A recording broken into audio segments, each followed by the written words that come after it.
അപ്പുറത്തെ വീട്ടിലെ എന്തോ ബഹളം കേട്ട് എന്താണെന്നറിയാനുള്ള നോട്ടമാണ് കേട്ടോ ഇത്. സാധാരണ ഞാൻ അവനെ പൊക്കിയെടുത്ത് ജനലിൽ ഫിക്സ് ചെയ്ത് വെക്കും. ഇന്ന് ഞാൻ ഈ ബോക്സ് എടുത്ത് വെച്ച് അത് കയറ്റി നിർത്തി. ഇപ്പോൾ തല മാത്രമല്ലേ വെളി കാണുള്ളൂ. അല്ലെങ്കിൽ അവർ ഓർക്കുകയല്ലേ ചെറുക്കൻ ഒളിഞ്ഞു നോക്കുകയെന്ന്. എനിക്കല്ല എൻ്റെ നാണക്കേട്. ഇന്നലെ തുടങ്ങിയ മഴയല്ലേ, രാവിലെ നല്ല തണുപ്പും. രാവിലെ നല്ല ചുക്കും ജീരകവും മല്ലിയും കുരുമുളകും ഒക്കെ ഇട്ട കട്ടൻ കാപ്പിയാണ് പതിവെങ്കിലും ഇന്ന് നല്ല കടുപ്പത്തിലൊരു പാൽച്ചായ കുടിക്കാൻ തോന്നുന്നു. ഒന്നും നോക്കിയില്ല, എനിക്ക് മാത്രം ഒരു ഇച്ചിരി പാല് കുറച്ച് വെള്ളം ചേർത്ത് അടുപ്പത്ത് വെച്ചു. ഒതുക്കത്തിൽ അവിടെ നിന്ന് തീ കാഞ്ഞു. കൈയൊക്കെ ഐസ് പോലെ ഇരിക്കുന്നു.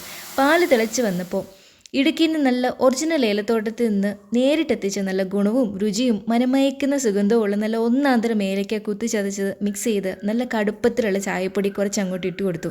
ഇടുക്കിയിൽ നമുക്ക് കുറച്ച് പിടിപാടൊക്കെ ഉണ്ടേ.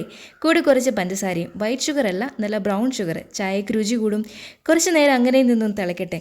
ഏലക്കയുടെയും ബ്രൗൺ പഞ്ചസാരയുടെയും നല്ല കടുപ്പം കൂടിയ ഫ്ലേവർ ആവിയായി മുകളിലേക്ക് പൊങ്ങിയപ്പോൾ ചൂടോടെ കപ്പിലേക്ക് പകർത്തി ഒന്ന് അടിച്ച് പദവും പതയും വരുത്തി എൻ്റെ സ്വന്തം ഗ്ലാസ്സിലേക്ക്. ഇന്നലെ കൊതി പറഞ്ഞ കള്ളപ്പം നല്ല ചൂടോടെ പ്ലേറ്റിലേക്ക് എടുത്തു. അമ്മച്ചിയുടെ സ്പെഷ്യലാണ്. കൂടെ നല്ല വറുത്ത ചിക്കൻ കറി മസാലയും. ഇഷ്ടമുള്ള അപ്പം ആയതുകൊണ്ട് ചാറൊക്കെ ഒഴിച്ച് അല്പം വിശദമായി കഴിച്ചേക്കാം. തണുപ്പ് കാലത്ത് നല്ല വിശപ്പാന്നേ. എന്നതൊക്കെ വാരി വലിച്ച് കഴിച്ചാലും ഒന്നും ആയിട്ടില്ലെന്ന് തോന്നും. എൻ്റെ കൊതി മാറ്റാൻ അമ്മച്ചി പെട്ടെന്ന് തട്ടിക്കുട്ടിയതേ കള്ളപ്പം. ചില നേരത്തെ ഇങ്ങനെയൊക്കെ ഒക്കത്തുള്ളൂ കേട്ടോ. സൂപ്പറായിട്ടുണ്ട്. ഇന്നത്തേക്ക് ഇത് മതി. നിസ്സാരം ഒരു ചായയ്ക്ക് നമ്മളെ സന്തോഷിപ്പിക്കാൻ പറ്റുമല്ലേ. ഇനി അടുത്തത് എന്തെങ്കിലും കുറിക്കാൻ കിട്ടുമോ നോക്കണം.